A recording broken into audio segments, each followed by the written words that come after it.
in this case. We are live in Lilburn in Gwinnett County. Carrie Kavanaugh, Channel 2 Action News. Channel 2 Action News has confirmed the structure of the deal for a new stadium for Atlanta could change. Atlanta's mayor is telling city council to be ready to step up. He wants members prepared to offer the bond backing for the hotel-motel tax rather than the state. Either way, the source of the revenue for a new stadium wouldn't change. Channel 2's John Bachman spoke with several sources today.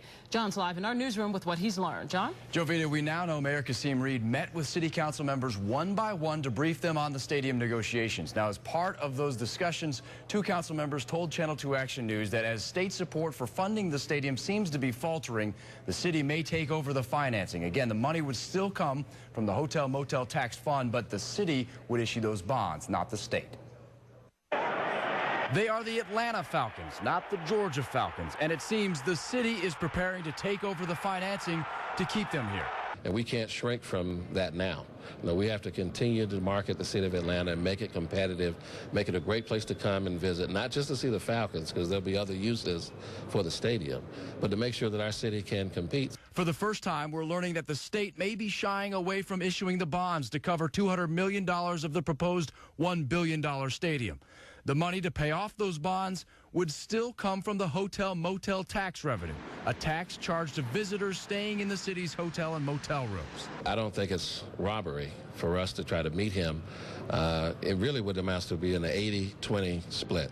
In other cities and jurisdictions, this would be the best public arena deal in the country because other cities have a 70-30 or 60-40 split. Councilman Michael Bond told me today that he thinks most of the council would be on board. Likely, it would be the city's development arm, Invest Atlanta, issuing the bonds. But a source in City Hall told me Invest Atlanta has not been officially asked yet. I do believe they want to remain in Atlanta.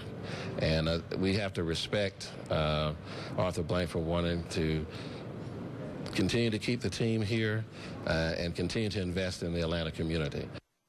Now, the original terms of the negotiations between the state and the Falcons, including $300 million of public money. You'll notice that the city is talking about $200 million. One of the many questions remaining, will the Falcons be willing to pick up that extra $100 million?